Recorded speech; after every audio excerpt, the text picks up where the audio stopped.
Welcome to the deep dive. You've shared some really fascinating material with us today, excerpts from the second edition of Ultraviolet Grasslands and the Black City.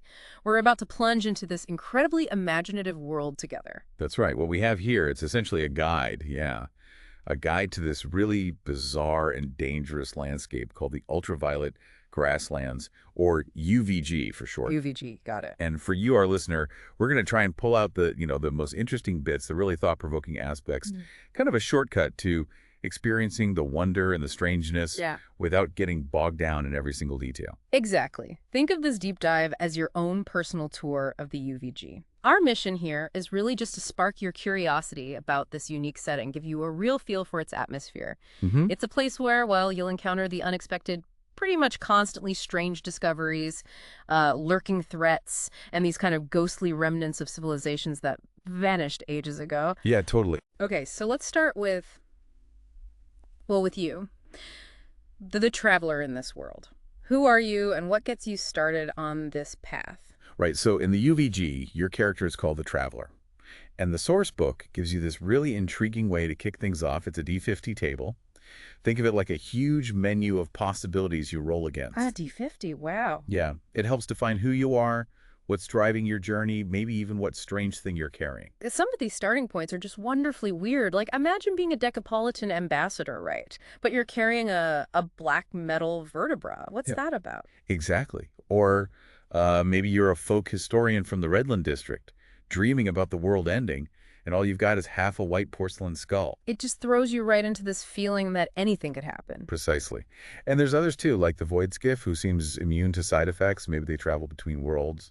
Or maybe it's just someone biologically unique. Or maybe it's just a cool title. Could be. And then there's someone just listed as manual, who's constantly reciting controls in some lost language. Each one is like a story seed, before you even take your first step. And it's not just flavor, right? There are actual rules that define what your traveler can do. Oh yeah, definitely. You have life, which is described more like your narrative resilience. Think of it as how much hardship you can take before the story really starts to wear you down. Okay, like plot armor, almost. Sort of, yeah. Then there are 6 core abilities: strength, endurance, agility, charisma, aura, and thought. Pretty standard sounding, but they shape your character. Strength, endurance, agility, those seem straightforward. What about charisma, aura, thought? Well, strength is physical power. Endurance is stamina. Agility is quickness. Charisma isn't just talking, it's tied to luck, maybe even divine favor. Aura is like your mental, your spiritual strength resisting psychic stuff, exerting your will. And thought is intellect, reasoning. You assign points, and they affect how you interact with this weird world. So aura isn't just magical defense, it's willpower, too. Exactly. It feels like these stats are really woven into the setting's strange reality. And to give you a bit of an edge. You get hero dice, just regular 6-sided dice. You can use them to try and, turn things around in a tricky situation or get back some of that life, that resilience. You get 1 per session, earn more by resting. Okay, little safety net. What about getting better, leveling up? Right, experience. You get it by exploring, doing quests, even carousing in settlements. Carousing, nice. Yeah. As you level up, you boost abilities, learn skills. Your traveler gets more capable as they trek through this unpredictable place. So you've got this unique traveler. Where does the adventure actually begin? It starts in Violet City, Yeah. described as the westernmost outpost of humanity.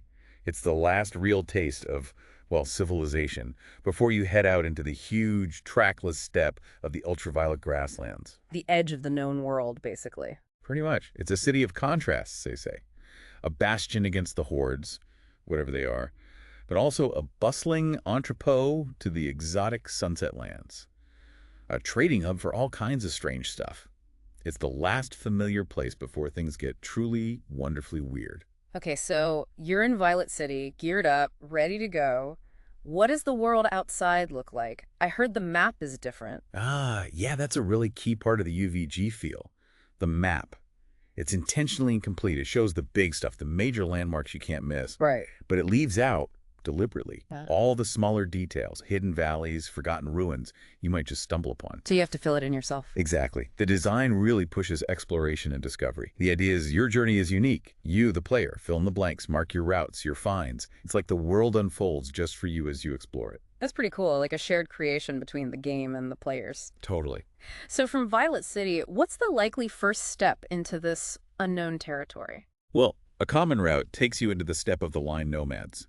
It's described as harsh, arid, not super welcoming to outsiders. Sounds lovely. Yeah, there are these unsettling stories about wolf folk up north, and the nomad clans themselves can be a real threat if you're not careful how you approach them. Even the air feels hostile. This purple haze blocking the sun, a fine drizzle carrying cinnabar ash that apparently irritates your tongue. Irritates your tongue. Ugh, and I bet the misfortunes you run into there are just as charming. Oh, absolutely. The source has a D20 table just for misfortune in the limey steppe, just to, keep things interesting. Oh. You might just fall off your mount, sprain something, or maybe get a nasty bladder infection. Could lose a pack animal to wild dog. Okay, standard adventuring hazards, mostly. Yeah. And then there's these things called ash lice. Tiny, incredibly irritating critters that are said to make you unusually grumpy and impulsive. Grumpy and impulsive in hostile territory, what could go wrong? Exactly. Not a good mix. Definitely sounds like a place where a good traveling companion, or maybe just a lot of bug spray, is essential. But it can't all be hardship, can it? Surely there are things to discover, even there. Oh, for sure. One really notable find is the great biomechanical baobab. Biomechanical. Baobab. Like a tree, but... Yeah, not your average tree. It's described as this unbelievable sight, huge structure dominating the empty plain. It secretes these natural oils that are incredibly valuable. Valuable how? Lubricating machinery, apparently, and even medicinal good for aching joints. And there's this persistent rumor Go on. of an artificial dryad, a nature spirit made by, well, artifice. Living inside its slow brain, maybe dreaming of a whole biomechanical ecosystem waking up. An artificial dryad and a clockwork tree. Okay. The imagination here is just... Oh, wow. it really shows that blend of organic and mechanical that's so core to the UVG. Picture a baobab, but instead of bark, it's gears and tubes, almost steampunk-like. Got it. The text also mentions these best forgotten ages and weird remnants scattered around. What kind of hints are we talking about? Well, the specifics are deliberately kind of vague, which again encourages the GM and players to inject their own ideas. Right. More filling in the blanks. But it strongly suggests a history filled with incredibly advanced, maybe very strange, tech and beings that are long gone now. You might find fragments of weird machines, structures made of unknown materials, hints of civilizations that rose and fell in ways we just can't grasp, as this great layer of mystery, like you're walking through alien ruins. Moving beyond the wide open steppe, then, what about settlements? We know Violet City is the start, but are there other unusual places to rest or trade out there in the grasslands? Yeah, even within Violet City, there are some incredibly characterful spots that give you a taste of the weirdness to come. Oh, like what? Well, there's Al Flagon. It's a drinking dive specifically for people who reject the main religion, the Rainbow Pantheon. A heretic's bar, basically. Kind of, yeah. It's mentioned as being risky if you've got high charisma and haven't taken precautions, could lead to accusations of blasphemy. But if you brave it, there are rumors of biomechanicum secrets inside.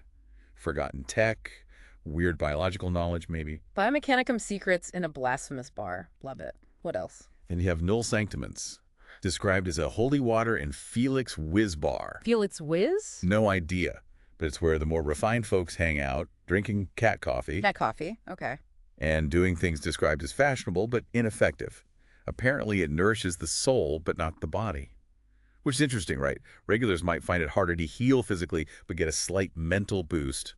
Paints a picture of a society with some peculiar priorities. So even the most civilized place is pretty out there. What happens when you actually leave Violet City and go deeper? What settlements are out there? Well, you might run into satrap clock wagons, these huge lumbering things like crystal clockwork machines on wheels. They don't sell stuff, they sell experiences. Experiences. You spend a day and some cash inside, and you come out having gained experience points. Like the machine just imprints knowledge onto you. Huh. Weird.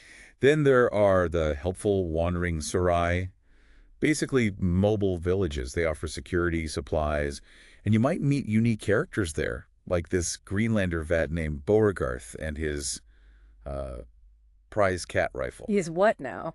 A cat rifle. Okay, we have to circle back to that later.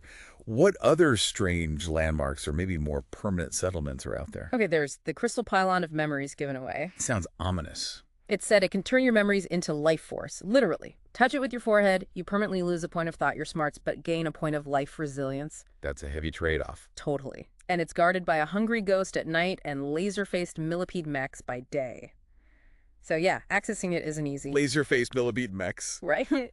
Then there's the Potsherd Crown. It's this pale hill, looks like broken pottery, riddled with holes, might lead you to crystal worm teeth, which are valuable for crafting. Thanks to worm teeth, it highlights that core UVG theme, making bizarre, maybe irreversible sacrifices for power or just survival. Really tough choices. What's a memory worth versus staying alive? Memory-draining pylons, crystal worm teeth. The economy here must run on some very strange things. You could say that. You might also find the cliff villages of Ghost and Clan, eerie, quiet places inhabited by steplanders. They're overseen by a collective spirit that somehow has, admin rights over the elder's body. That min rights over bodies, that's unsettling. Yeah, and then there were the distributed princes of the Porcelain Citadel. Each one has their own super specific, often bizarre interest. Like what?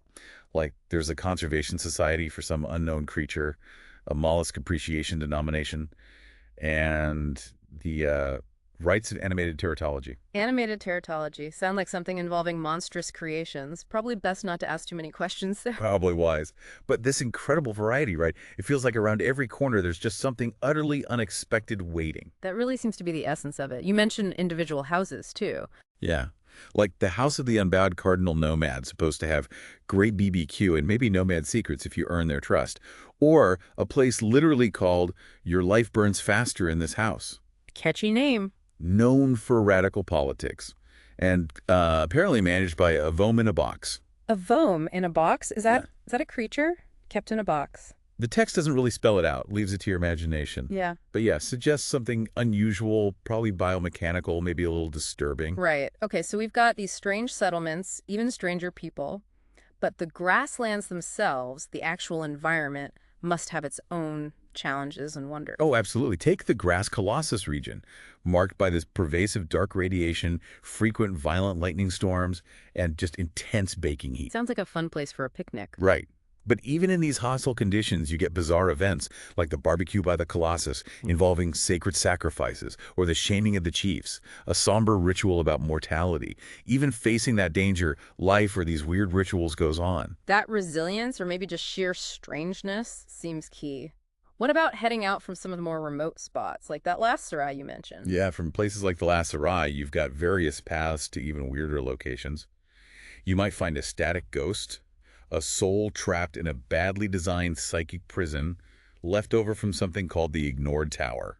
A ghost stuck in bad code, essentially. Kind of. Or you might meet Pookie, described as the surprisingly powerful cat chief of the Rainbow Mission, and her half-orc buddy, Mook. Cat chief. Okay, the animal theme continues. And if you're thirsty out there, there's the Giving Cow, a very unusual milk bar featuring a biomantically modified udder beast providing its peculiar refreshments. A giving cow, milk bar. Okay, the hits just keep on coming. What other natural or maybe artificial wonders are scattered across this landscape? There's the crystal flower. Surrounded by these rust-red pylons, you can watch these spidery biomechanical things emerge daily to meticulously polish its crystal petals. Like little robot gardeners for a giant crystal flower. Pretty much. Then you have the Umberlands, this shadowy earth region, which leads to the Azure Garden. It's a living stone dome filled with hanging azure fungoids, glowing fungal growths, tended by toxic but pacifist rodents. Toxic pacifist rodents. That's a perfect example of the kind of unexpected combinations the UVG throws at you. Exactly. Even the wildlife is weird here. And the text mentioned a societal collapse. Something about para-apocalyptic truth at White Jackal in the Oasis. What's that about? Yeah, White Jackal is this snow-haired mystic in an oasis tending a garden of perpetual purple haze. But the description hints at this deeper, unsettling truth the oasis dwellers learned.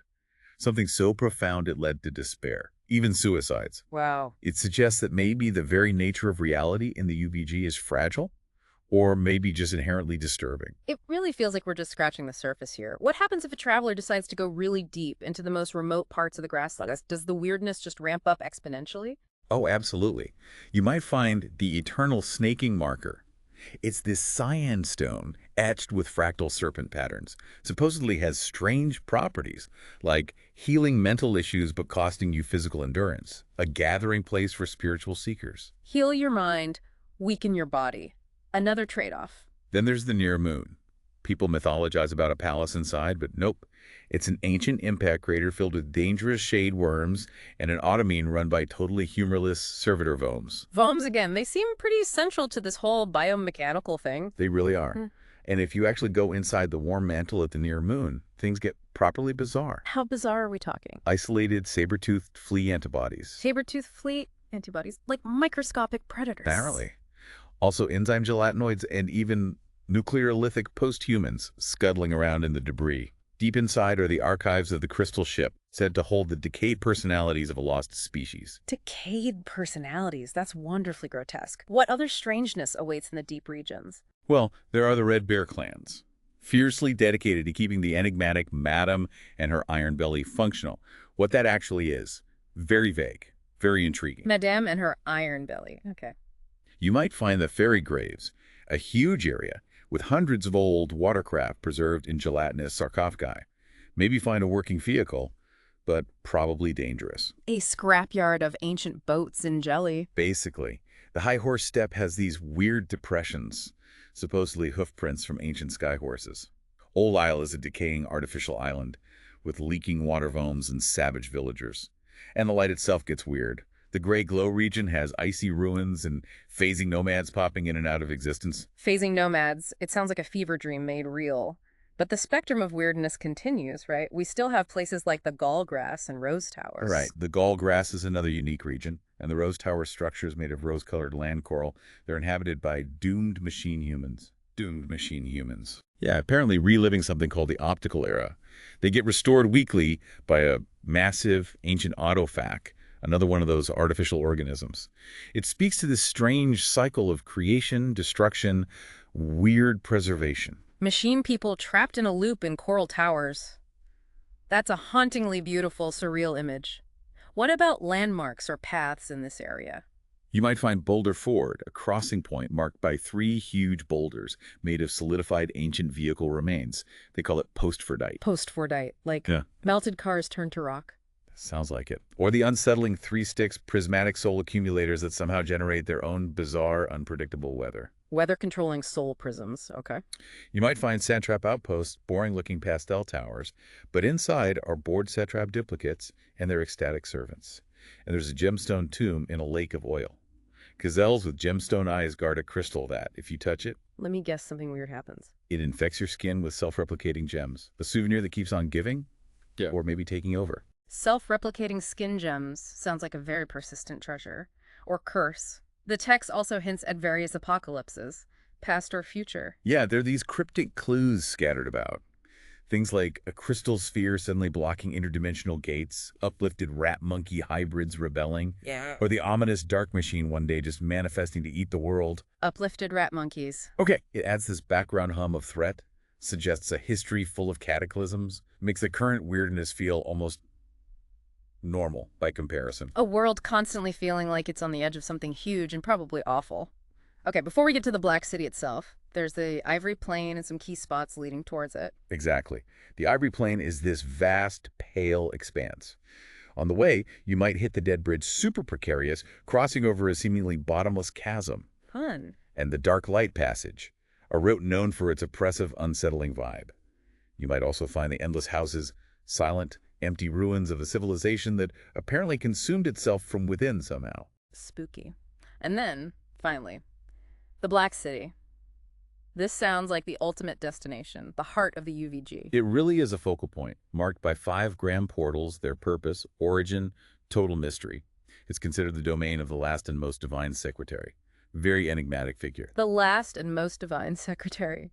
Quite a title. And there's the grand observer of the rotation of the wheels, this immense being who shows up periodically to give cryptic prophecies. Inside the city, you find the full-spectrum embassy suggesting ties to other strange places, and the slightly ominously named Last Camp. The Last Camp. Yeah, that doesn't sound cheerful. It also mentions a dark hospital and Black City hermits. The dark hospital definitely hints at unusual healing, or maybe something darker. And the hermits are these recurring figures, always in rags, lurking, mumbling, seeking something intangible from the city itself. What is the city, really? Well, its true nature is described as incredibly fluid, like a mishmash of intersubjective reality. It might even be the ideal fractal city, constantly reshaped by the thoughts and beliefs of whoever's there. A city literally built on dreams and fears. Yeah. And beneath this thin layer of order is the lacquered chaos of possibility. This fundamental creative, already destructive force. That's an incredibly powerful idea. Wow. Okay, before we get totally lost in metaphysics, the source material also gets into some very practical stuff for anyone actually trying to travel these lands, right? Oh, absolutely. If you're planning any kind of trip into the UVG, you probably need a financier, someone to bankroll you.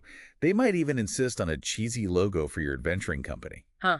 And charge you if you change it later. Exactly. Beyond just money, you need to track your assets, gear, resources, and the big one, time. Travel gets way harder in the harsh winters and the super hot summers. Really impacts your speed, your supplies. So it's not just monsters and mysteries, but good old logistics. What about carrying all that weird loot and essential gear? Is there a limit? Oh yeah. Inventory limit is based mostly on strength. Standard carry is about 7 stones worth, maybe 10 in a pack sack. Go over that, you get penalties, moving, acting. So careful packing, tough choices about what to bring, what to leave, crucial. Every expedition needs a good quartermaster, then. Definitely. And then there's Yeah. treasure. What is that weird artifact worth? Could be your guess, could be a charisma test to appraise it, could be a random roll. Lots of uncertainty. Adds to the risk, I suppose. The text also emphasizes using days as a core unit of time. That's right. Days are the basic measure for almost everything. Resting, exploring, observing, and crucially, tracking supply usage. If you're in a caravan, various things, slow tags can add extra days, burning more resources. And running out. Out of supplies has really rapid, really severe consequences. Exhaustion, debilitation, death. It happens fast out there. So resource management is absolutely key. What about trade? With all these bizarre goods floating around, surely there are ways to make some coin? For sure. Buying and selling involves negotiation. There's even a detailed haggling table. Spending time in a place helps you learn the rates, build connections, get better deals. The goods themselves? The variety is wild. Exotic rainbow dust, the unsettling forest of meat. Forest of meat. Still trying to picture that one. Yeah. Also valuable dryland coral seeds, more normal stuff like gems and jewels, each with unique values, often mysterious origins. Knowing the local economies is vital for a merchant traveler. Okay, forest of meat aside, how do people actually get around? Transport options. Lots of options, from hiring basic laborers, even disposable slaves apparently, Thanks. to skilled porters or even skeleton porters. Animated skeletons don't need food or rest. Skeleton porters. Both ethically dubious and perfectly fitting for the UVG. What about bigger caravans? You could use wicker auto wagons, magnificent velblods, they call them galleons of the trackless steppes. Nice. Sturdy wagons pulled by various beasts, more exotic biomechanical creatures. Porcelain or prismatic walkers are mentioned stylish biomechanical systems, but slow, more for show maybe. And these caravans. Typical setup? The text gives examples, like a small trader, few mules, fast, aims for quick profits in small places, or a heavy dungeon exploration expedition sturdy wagon for big hauls, but slow, vulnerable. Makes sense. And then there are caravan events. Random stuff happens on the road. Could be unexpected profit, could be losses, could, well, bizarre, like ghosts deciding to possess your caravan. Ghosts possessing the caravan. Right. Every journey is a gamble then. More ways than one. Can you upgrade your ride for those serious expeditions? Make it less likely to be possessed by ghosts, maybe? Maybe not ghost proofing, but yeah. Caravan add-ons, reinforced safes, smoke launchers for running away, Tactical retreat. Got it. armor plating for defense, and for a more direct approach, you could mount a really big gun. A really big gun. The text even asks, Riley, what exactly you expect to need that for out there. And yeah, vehicles have vehicle troubles. Unreliable features from the long ago brands. A really big gun on a Velblad. Okay, what about personal gear? Stuff an individual traveler might carry. The list is huge and imaginative. Personal exoskeleton golems for strength, portable heal machines for fifthing vehicles, lock-picking kits, lots of armor and weapons from clubs to fancy military melee stuff. Exoskelegolems. And then implants, biomechanical, golem tech, vampiric, even psychic mods. surgically or magically put into you. Like what kind of mods? Things like an autoneurotic drive lets you sleep while walking, a Babel armillary implant for translating languages, or an ego purgative to suppress emotions. Acid tip talons, emotion suppressors. The UVG really encourages you to become something else. Okay, before we get lost in biomods, what about magic? Rituals. Right, magic in the UVG is mainly about rituals and something called overcharge. Rituals are specific, often complex procedures. Do them right, they have various effects. Modifying a burden beast in weird ways. Performing a cerebral purge, erasing memories, rendering toxins harmless, or even getting a limited glimpse of the future called yellow foresight. Yellow foresight. Interesting name. What's overcharge? Pushing a ritual beyond its limits. Can get more powerful effects, but way bigger risk of failure or, unintended consequences. Blowback. High risk, high reward. Sounds about right. And just being in the UVG, does it change people physically? Yeah, the text mentions mutations. Could be good or bad. Maybe you sprout vestigial wings, get some limited flight, or become resistant to hazards. Or maybe your fingers wither away, or you get super sensitive to certain light. It's another way the weird environment and forces can permanently change you. Okay, from rituals and mutations, let's talk about who or what actually lives there. The bestiary. Sounds like it could be wild. Oh, it is. It's an AZ of truly unique life forms. And it introduces autofacts, basically artificial organisms, organic machines left over from some forgotten tech age. Many are malfunctioning, leaking weird stuff, potentially dangerous. Autofacts. Got it. Any standout creatures? Well, particularly in Violet City, there's the Cat Lord, not your house cat, prehensile paws, snakes for tails. Snakes for tails. Yep. And near-magical powers, feline telepathy, and they can subtly enthrall humans. Mind-controlling snake-tailed cats. Running the city, maybe. That's memorable. What else is out there? You might find fetishes constructs animated by spirits, but the spirits decay, making the fetishes erratic. Marmot folk, they can sculpt bone, build intricate ivory Been stones. sculpting marmots? Okay. Watch out for radiation ghosts surrounded by damaging energy. Satraps have light magic and these weird endosymbionts, little telepathic creatures living in their skin. Creatures living in their skin, like symbiotes. Yeah, exactly. Little lock-picking monkeys under the skin, maybe. And of course, the steppe nomads or steplanders. Surprisingly diverse humans adapted to the harsh environment in various ways. The potential for quirky characters seems endless. What about ultras? You mentioned them as possible player characters. Right. Ultras have exceptional traits, like body borrowers inhabiting other people, astral walker consciousness projection, even literally cannot die. Whoa! What's the catch? Big catch. These powers often limit their capacity for learned skills, memories, makes them unusual, maybe vulnerable in other ways. And then there are the VOMs, those biomechanical mega things we keep mentioning. A huge variety of forms can have implants themselves. Seems like the bestiary alone is a goldmine. The outline mentions weird pets, too. Any fun examples? Oh, yeah.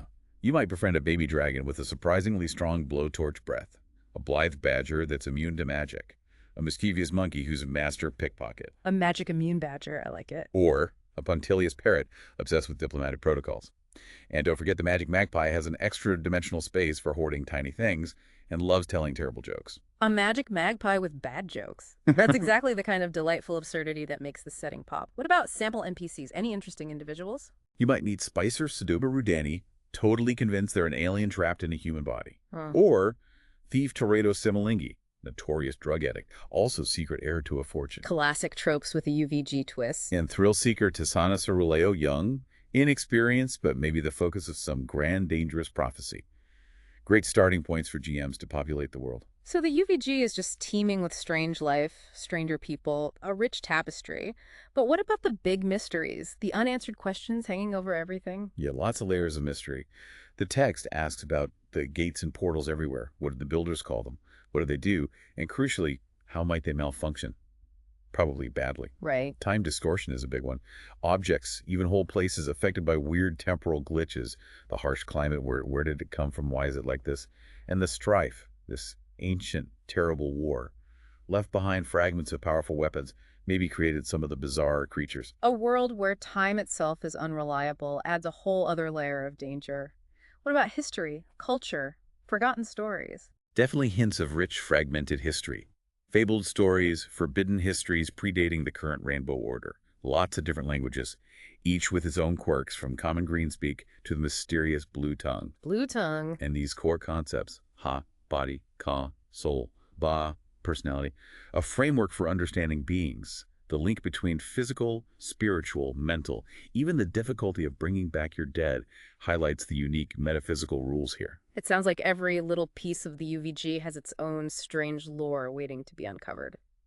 Okay, lastly, the outline mentioned Game Master tools. What help does the book give someone wanting to actually run this? Loads of stuff. Guidance on creating adventures, they call them runs, and ways to track caravan journeys, challenges, lots of tables for inspiration. Tables for what? Generating terrible ideas for patrons, encounter distances, creature attitudes, campfire banter, finding remnants of history. Tables for random terrain features, creature stats, and variations. Location descriptors, adjectives for long ago tech really helps bring the world to life. Sounds like a fantastic toolkit for GMs diving into this weirdness. Well, we have definitely taken quite the deep dive into this incredibly rich, imaginative source material. What's the main thing you hope our listener takes away? I think the key takeaway is that the Ultraviolet Grasslands is just vast, wonderfully bizarre, and so richly detailed. It's unlike almost anything else in fantasy RPGs. A place where the unexpected is standard, where strange encounters and ancient, often unsettling mysteries are just over the next dune. Yeah. What we've covered. It's really just a glimpse, a curated taste, meant to spark the imagination, give you that unique flavor. Absolutely. It's a world that really fires up the imagination, like leaves you with this sense of boundless possibility and maybe a healthy dose of appreciation for the truly weird.